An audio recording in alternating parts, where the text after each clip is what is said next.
네, 어렵고 복잡한 뉴스를 보다 더 쉽고 재미있게 만나는 알고팡 보고팡 팡팡 뉴스 시작합니다. 오늘은 생태법인 제도 정말 만능 특효약일까라는 주제를 가지고 왔어요. 이게 국내에서 처음으로 제주도에서 추진 중인 제도잖아요. 맞아요. 이제 제주특별법을 개정해서 생태법인 제도를 도입하겠다 얘기를 하는 건데 일단 도입의 근거는 남방 큰 돌고래를 보호하겠다 이제 이런 목적이고 오늘 좀 요 내용 가지고 좀 자세히 들여다볼까 합니다. 네, 이제 오영훈 지사가 직접 기자회견을 통해서 밝혔습니다. 생태법인 무엇을 말하는 건지 좀 짚어보고 넘어갈게요.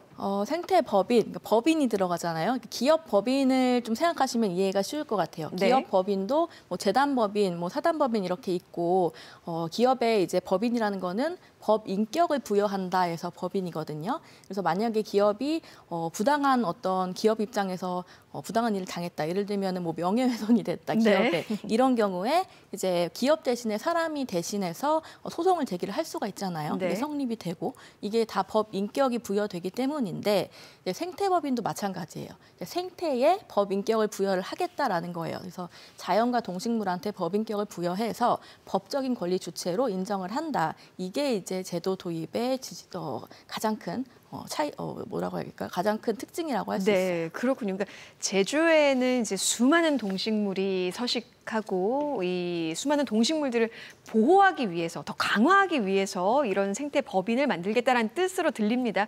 그렇다면 이제 그 이면을 좀 더 살펴봐야 될 것 같아요. 이 제도가 좀 막연하게 들리기도 하는데요. 이게 도입이 된다. 그러면 무엇부터 좀 달라질까요? 일단은 자연, 그러니까 뭐 동식물 이런 것들도 이제 생태라고 하죠. 생태법이니까. 생태에도 이제 후견인이나 대리인 통해서 소송을 제기를 할 수가 있게 돼요. 그래서 지금과 이제 가장 큰 차이점이 소송을 제기할 수 있다라고 좀 보여지고, 그리고 지금은 자연 환경이나 동식물이 이제 파괴가 된다 하더라도 이게 자연 생태 입장에서 내가 지금 파괴가 됩니다 이렇게 소송을 할 수는 없잖아요. 네. 근데 이제 제도가 도입되면은 그런 취지로도 이제 가능해질 그런 가능성이 크고 이제 물론 직접 소송을 제기하는 건 사람이지만 입장은 자연 입장에서 이게 네. 좀 차이라고 보겠습니다. 그렇다면 이 제주에서 지금까지 자연 파괴와 관련된 소송들이 여러 진행이 돼 왔잖아요. 이 생태법인 제도가 명확하게 어떤 차이가 있는 걸까요? 지금까지 이제 관련해서 열렸던 소송들은 자연이 내가 파괴되니까 나를 지켜주세요. 뭐 내가 파괴되니까 이건 안 돼요. 이게 아니고 이게 자연 파괴로 인해서 어떤 피해를 입은 그런 주체들이 이제 소송을 제기해서 성립이 되는 그런 거였거든요. 그래서 자연 파괴로 인한 피해 입증이라든지 어떤 그 사실적인 뭐 마을 주민이라든지 그렇죠. 요게 네. 이제 요건이 성립이 돼야 기소가 되고 재판을 받을 수 있는 이제 이런 시스템이 현행법에서는 이루어지고 있는데 실제로 이제 비자림로 청구 소송에서도 네, 네. 마을 주민이 아니라는 이유로 비자림로 파괴에 대해서 이제 소송이 기각이 됐던 그런 사례도 있었고, 근데 이제 생태법인 제도가 도입이 되면요, 꼭 피해 사실의 주체가 아니더라도 그걸 입증하지 않더라도 자연이 이제 당장 피해를 입는 게 목격이 되거나 네네. 분명하면 이제 소송을 제기할 그 어떤 명분, 근거가 좀 확실해진다. 이런 좀 차이점이 있겠습니다. 네, 그러니까 전에는 피해를 입은 거의 주체가 사람이었는데 이제는 이 피해를 입은 자연 입장에서 소송을 제기할 수 있다는 점이 굉장히 흥미롭습니다. 그리고 이제 이게 우리나라에서는 제주도에서 처음 도입하겠다 하는 제도잖아요. 그렇다면 이게 해외에서도 좀 이와 비슷한 제도가 있나요?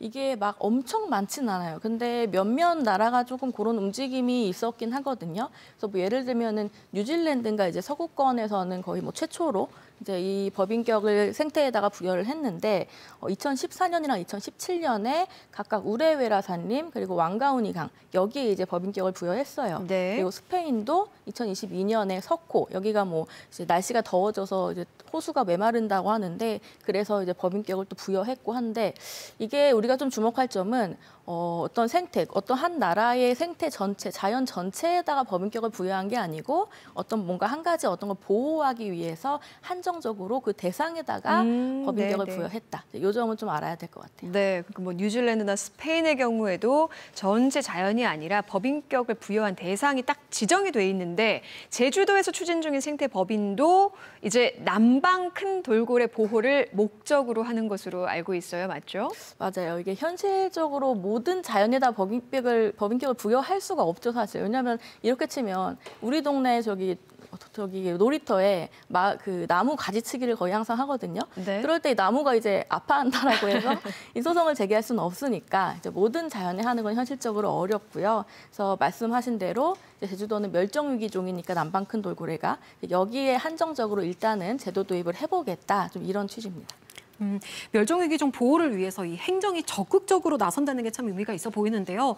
하지만 이 우려되는 점도 있을 것 같거든요. 어떤가요? 맞아요. 사실 도입이 돼보지 않은 어떤 신식 제도를 새로 도입할 때 항상 이 논란거리가 있죠. 네. 좀 보면은 이제 법은 다 공정하고 공평하게 이게 적용이 돼야 되는데 이 생태법인 제도 같은 경우는 특히 남반 큰 돌고래에 한정해서 하는 같은 경우는 좀 그게 우려가 돼요. 그래서 앞으로 그러면 이게 남반 큰 돌고래가 멸종위기종이라는 이유로 지금 제도 도입을 추진하잖아요. 그럼 다른 멸종위기종도 많은데 그런 것들도 다 생태법인을 지금 추진을 할 거냐. 좀 여기에 대한 형평성이 현재 조금 웰가웨이브 논란이 좀 있긴 합니다. 아, 저는 남방 큰 돌고래 같은 경우에는 이제 뭐 관광 잠수함이나 이런 것 때문에 피해를 당하기 때문에 법인격을 부여하는 거 일단 첫 번째로 하는 거 굉장히 전 찬성이라고 생각했는데 오히려 또 이제 형평성 문제가 생길 수도 있다는 거잖아요. 또 좀 구체적으로 사례를 들어볼 수 있을까요?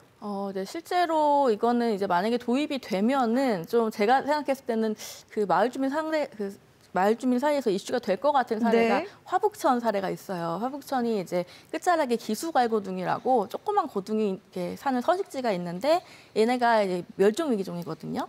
근데 또 요 서식지 바로 옆에 인근에 그 하수 중계 펌프장이 있어요. 그래서 냄새도 많이 나고 또 비가 많이 오면은 이제 물이 원류해가지고 똥물이 그쪽으로 막 들이닥치고 이런 일을 저도 이제 목격을 했고, 근데 이런 경우에 그럼 지금 멸종 위기종이 지금 위기에 처한 상황이잖아요. 그럼 생태법인 제도가 만약에 통과가 되면 이 기수갈고둥들도 그 보호해줘야 되는 거 아니냐, 얘네 네.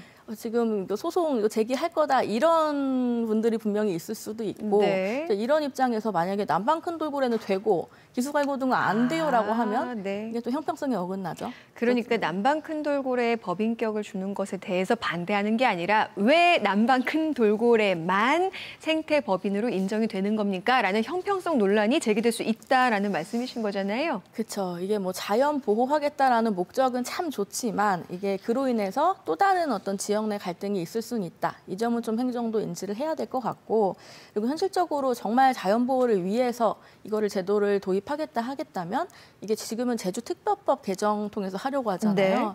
근데 사실은 이게 헌법에 명시가 돼야 정말 궁극적으로는 이게 좀 실효성을 가질 수 있는 건데, 헌법까지는 지금 현재로서는 좀 국민들의 공감대나 아니면 국회의 어떤 입장이나 이게 아직은 잘 네. 형성은 되지 않은 상황이라 좀 공론화 작업도 앞으로 좀 필요해 보입니다. 그렇군요. 이제 좀 아까 형평성 문제와 조금 상통하는 의견으로 일각에서 1호 생태법인 추진 대상을 이제 바꿔야 한다는 말이 있어요. 제주도의 대표 자연해서 이제 남방 큰 돌고래를 떠올렸는데 제주 바다 혹은 한라산과 같은 좀 큰 범위의 자연으로 설정하는 게 옳지 않겠냐 이런 의견이 있다고요. 맞아요. 그런 의견도 제가 인터넷 이거 지금 준비하면서 기사들을 좀 보니까 예. 댓글로 많이 있더라고요. 그래서 그런 그 의견들은 또 어떻게 행정이 받아들일 것인가, 이것도 좀 생각을 해봐야 될 것 같고, 네. 특히 지금 이제 남방 큰 돌고래가 주인공이잖아요, 오늘. 근데 얘네들을 지금 멸종위기종이 가장 큰 이유가